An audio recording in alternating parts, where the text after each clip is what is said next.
Chapter 1914 Floodgates Open. Morgan raised her sword and pointed it at the man who called himself her brother. "I've collected a few other enchantments in preparation for meeting you one day, brother. Would you like to see?"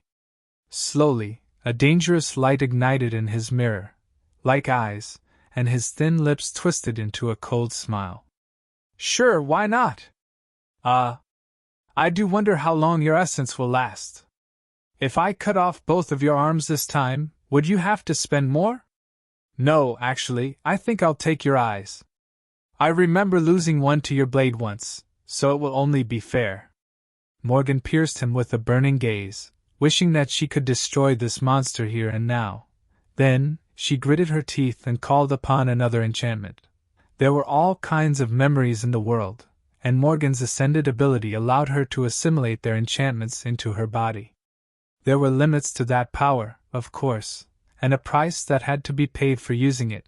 However, it granted her a unique level of versatility, made her supremely unpredictable in battle, and most of all, granted her great power. If he wished so and had enough time to prepare, she could fly like Nightingale, become a colossus like raised by wolves, cut souls like Soul Reaper Jet, command darkness like the Lord of Shadows, even unleash incinerating flames like Changing Star. Sadly, nothing of what she could do, at least currently, could allow her to defeat her monstrous brother and his 13 transcendent vessels alone. So she did not try. Her goal at Rivergate had been accomplished, anyway. The enchantment she called upon was powerful, but simple.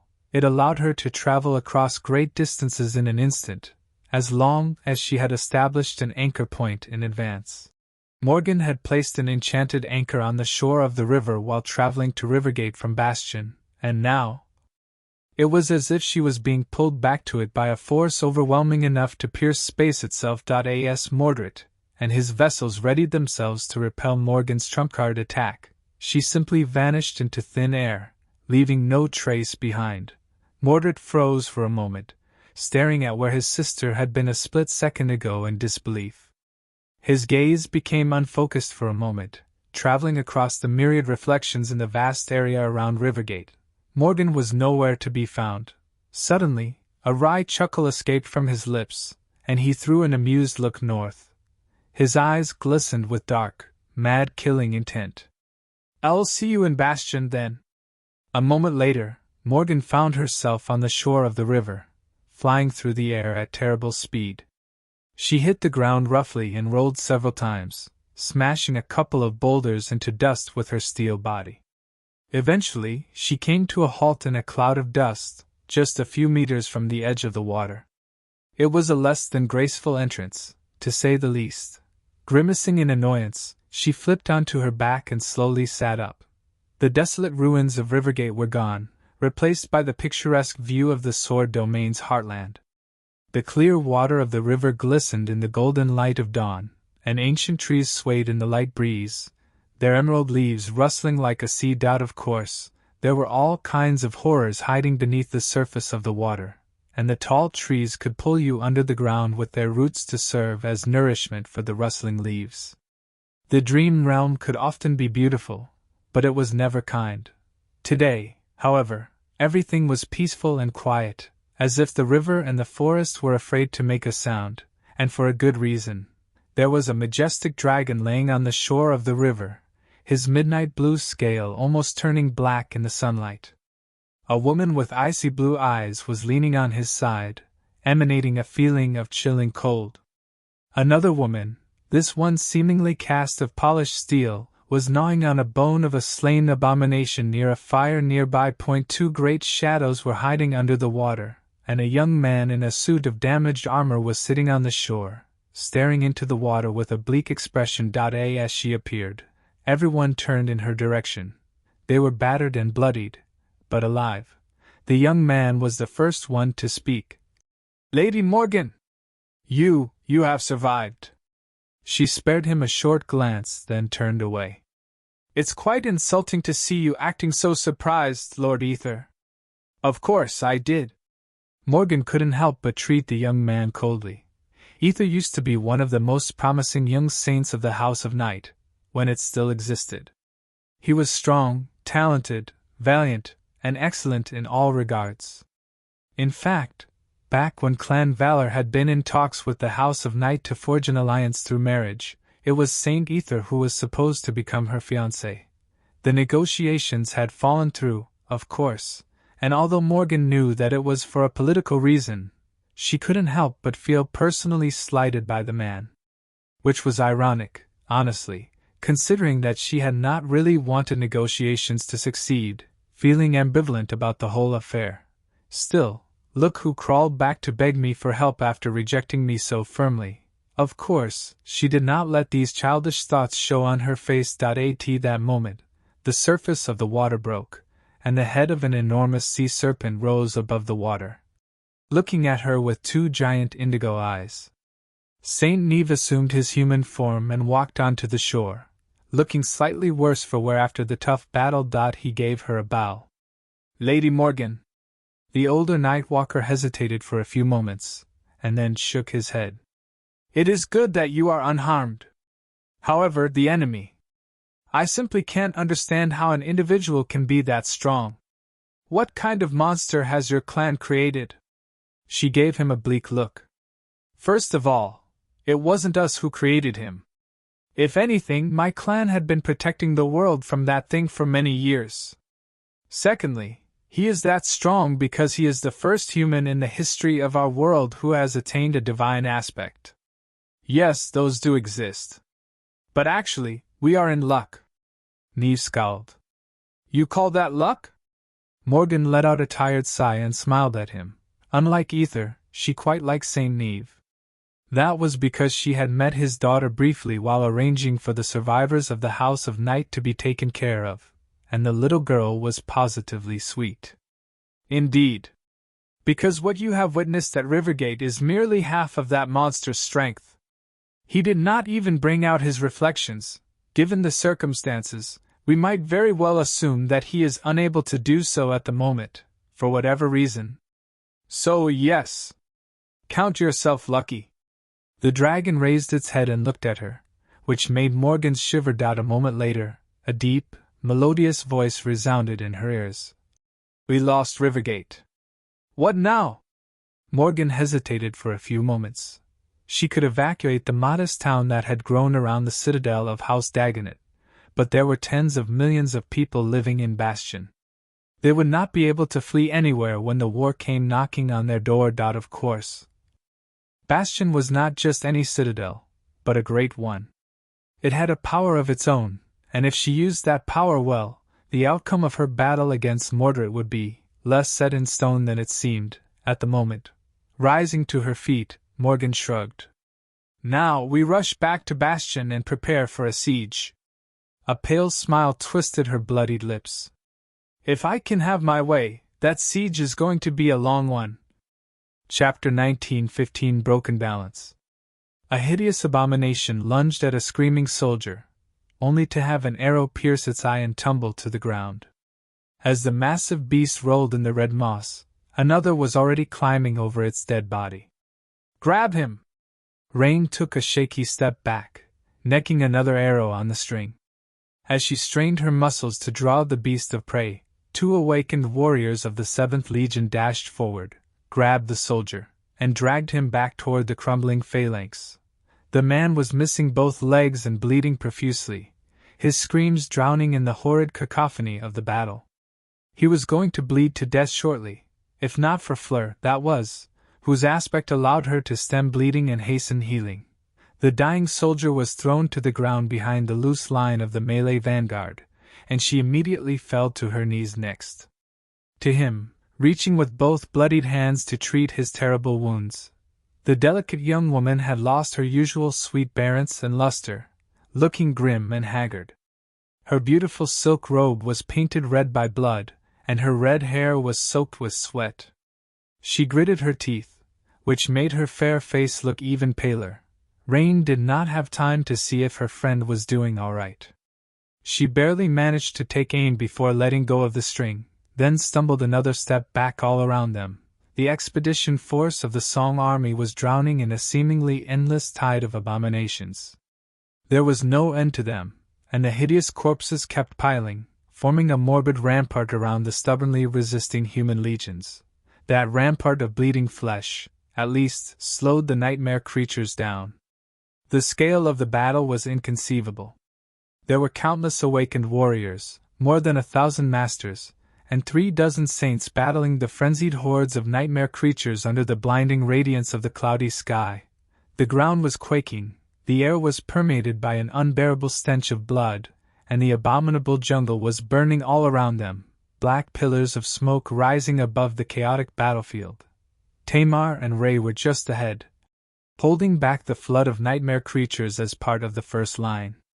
Rain was using her enchanted bow and stunning archery skill to support them, while Fleur played the role of the field medic. The situation was dire. The expedition force led by Lady Syshen had made it all the way across the Collarbone Plain, reaching the great fissure that led to the vicinity of the supposed citadel.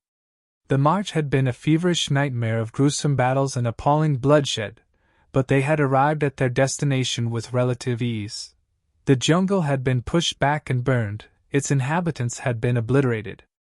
A chain of fortified forts had been raised along the way, encircling lesser cracks in the Bone Plain, their garrisons tasked with holding back the scarlet infestation. The soldiers were growing used to the deathly threat posed by the sky, so fewer and fewer of them lost their lives when the veil of clouds parted. The transcendent champions of the Song domain were learning how to deal with the scarlet infestation better, as well. The great fissure was now behind them, vast like a valley, with scarlet tendrils protruding from it akin to bulging hills. The dreadful hollows were far below, teeming with ancient horrors and nightmare creatures so fierce that even saints were not safe from their fangs and claws. The plan had been for the army to camp near the edge of the fissure, while the elite conquest force went into the dim darkness of the hollows to conquer the citadel. Sadly, there had been a wrinkle in that plan. That was because a terrifyingly vast and inexplicable horde of nightmare creatures suddenly emerged from the jungle and rushed at the expedition force like a tidal wave, threatening to swallow the entire army. No one knew where the abominations had come from in such great numbers and why. However, in hindsight, their appearance was only logical. Godgrave was not just a place, after all, but also an eerie and bizarre ecosystem. Everything here was connected. When the Sword Army initiated its conquest of the Collarbone Plain from the east, they had destroyed and incinerated vast swathes of the Scarlet Jungle. Their advance disturbed the balance of the ecosystem, driving countless nightmare creatures west, which, in turn, displaced even more abominations, forming a terrible stampede of monsters. The army led by Lady Syshen was now under threat of being buried under that monstrous avalanche. The cause and timing of it all were so deadly and unfortunate for the warriors of Song that Rain couldn't help but think that the person in charge of the Sword Army had somehow known that this would happen, and caused it deliberately. How devious did one have to be to use absolute chaos to their advantage? In any case, the Song army was now surrounded, with their backs pressed against the edge of the great fissure, with nowhere to retreat and no chance but to fight, which was what they had been doing for many hours, killing countless abominations, and still, there was no end to them. Worse still, there were dreadful nightmare creatures climbing out of the hollows to attack the rear of the battle formation, as well, each vastly more powerful than those attacking from the front. Because of that, the attention of the Song's saints was split, and the front line received far less support from the transcendent champions than it needed. Lady Syshen was in the rear, as well, holding the ancient predators of the hollows back while her army was being slowly consumed by the nightmare stampede. The 7th Legion was currently being commanded by her personal retinue, the Blood Sisters. Just as Rain thought about it, one of them appeared in view. A swift silhouette of a beautiful woman with a slender figure plummeted from somewhere above, diving into the horde of nightmare creatures like a splash of red. Blood spilled like a river, and her crimson garments fluttered as she tore through the flood of abominations, rending them with what seemed like her bare hands. Even though the Blood Sisters were merely masters, each of them was worth a cohort of Ascended in battle. With just that woman alone joining the fray, the pressure on Rain's span of the front line lessened significantly, and she could finally catch her breath. Ah. I'm tired. The Blood Sisters were cold and unapproachable, usually keeping to themselves, so they seemed a little mysterious. Because of that, there were many strange rumors floating around about them. However, Rain did not care about those rumors one bit. As far as she was concerned, these older sisters were the epitome of grace and coolness. At the moment, especially, she was ready to kowtow in front of them and sing them endless praise. Using the momentary lull in the onslaught of abominations, she staggered toward Fleur and patted the delicate girl on the shoulder. "Fleur, recharge, please." Even her seemingly inexhaustible awakened endurance was being sorely tested by the grueling demands of this battle. The delicate young woman's dormant ability, meanwhile, could alleviate one's fatigue. That was just what Rain needed after drawing the heavy string of her enchanted bows so many times. Fleur looked up at her, forced out a smile, and raised her hand. In the next moment, Rain felt as if she had been given a second wind. Of course, it was more like a sixth or seventh wind, already. In any case, her body felt reinvigorated, and a new strength filled her limbs. She smiled back. "Thanks." Then, she nocked another arrow and drew her bow once again, quickly searching for new prey. She had already wounded, maimed, and killed many nightmare creatures. What frightened her, though, was that no matter how many of them they killed, there did not seem to be fewer of the horrid creatures still hungering to taste their blood. Chapter 19:16 Burning the Bridges. A few moments later, the Blood Sister escaped from the tide of abominations, sliding dozens of meters back on the slick surface of the ancient bone. Coming to a halt just behind the frontliners, she straightened calmly, her beautiful face smeared with blood, none of which was her own. Blood was also dripping from her hands, soaking the edges of her sleeves. Her eyes, however, were eerily calm, as if she had not just perpetrated a brutal slaughter in the midst of a frenzied horde of nightmare creatures and then escaped unscathed. Her crimson garments had no tears in them, and her expression was cold and emotionless. By mere coincidence, the Blood Sister was standing just a few steps away, so Rain could see every detail. She allowed herself to stare for a moment, then looked back at the carnage in front, worriedly searching for Amar's swift figure. It was easy to spot the young legacy due to the fact that she moved like lightning, stepping on air to slay the abominations while avoiding their claws. Her giant Zweihander was like a white blur, severing enormous beasts in half and taking off their limbs. Still alive, the entire formation was pushed back, and Rain took another step back, as well. Her body was not exhausted yet thanks to Fleur, and her mind had not turned numb yet thanks to the puppeteer's shroud. She drew her bow, aimed, and put another arrow through an abomination's eye. Usually it would have been difficult for her to kill a beast of such rank in one shot, but her bow had an enchantment that enhanced the damage each of her arrows dealt. Her aim was even better, and she rarely failed to strike a weak point. Just then, another Blood Sister appeared near the first. This one had come from the rear of the formation, with a somber look on her face. The first ascended turned her bloodied face toward her. "What is it?" The second answered in an even tone. "Lady Sishan sends orders." Rain could not help but hear their conversation, so her heart started to beat faster. She did not see a way for the army to survive this avalanche of nightmare creatures, not without suffering crippling casualties, at least. But maybe the person in charge of the whole expedition had a solution. The Blood Sister paused for a moment, and then continued. "There is no hope of withstanding this stampede in a frontal battle. We are to retreat into the hollows." The first one raised an eyebrow. "Everyone? Awakened soldiers, too?" The over-ascended nodded. "Lady Sishan has already descended into the fissure to cleanse a landing zone for the army. The other saints will hold the line while the troops follow. The 7th Legion's precise orders are..." Rain gulped. Among all military maneuvers, an organized retreat was probably the hardest to pull off. One that included an orderly descent from a vertical cliff, though, was almost unheard of, and they were not descending to safety either. Instead, they were descending into the hollows, a place where the weakest abomination could devour a saint. She suddenly felt cold despite the suffocating heat. An army of awakened would not survive in the hollows. Not without the support of a sovereign's domain, at least. Which meant that their only chance to live on was to reach the citadel and conquer it.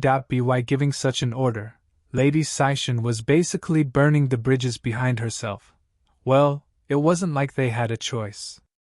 They weren't going to survive this nightmare tide, either. Rain sighed, and then furtively glanced at her shadow. He'd better give me another memory if I survive this. 2 memories, even. Before too long, there was the sound of a war horn, and the Somme army started the dreadful and laborious process of retreating into the vast fissure. With how many soldiers there were in the expedition force, the process wasn't fast, and the battle had only grown more fierce as troops were pulled back and sent rappelling into the fissure. The engineering corps had swiftly established moving platforms to hasten the process, and those with aspect abilities that could help in the descent were recalled to the rear. Surrounded from all sides, the Somme legions were gradually backing under the onslaught of an endless stampede of nightmare creatures.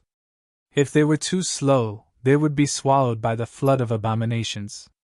If they were too fast, the fragile formation would crumble, and countless soldiers would be pushed into the chasm, finding gruesome deaths after a long fall. Rivers of blood spilled onto the white surface of the ancient bone. Through all of that, Rain and her cohort had somehow stayed alive. Fleur had run low on essence and ceased healing the soldiers, only using her dormant ability to help them stay in the fight. Ray stumbled back at some point, miserable and cradling a grisly wound. Tamar had assumed command of the entire centuria they were assigned to, at some point, simply because the ascended centurion had died, and there was nowhere else to replace him. Rain herself had used up all the essence stored in the beast of prey, felling an especially powerful abomination with a death-dealer shot.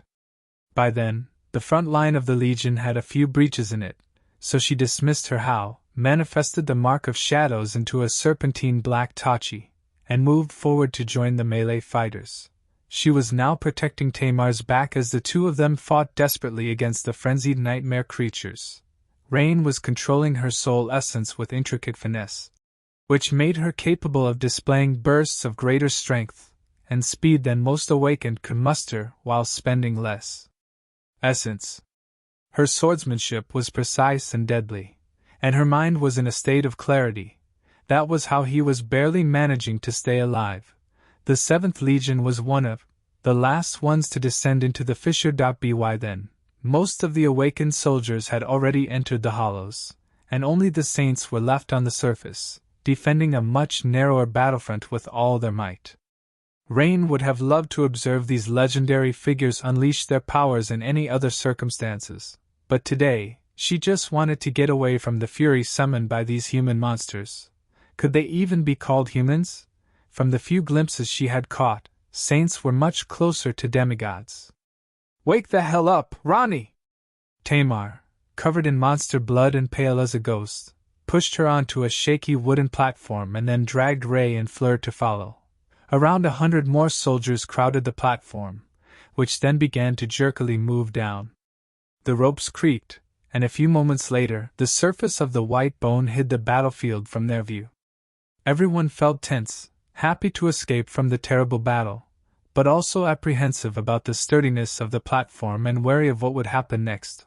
Rain let out a tired sigh, then crawled to the edge of the platform on all fours and carefully looked down. There, far below, the hollows were waiting for them, full of darkness and terror.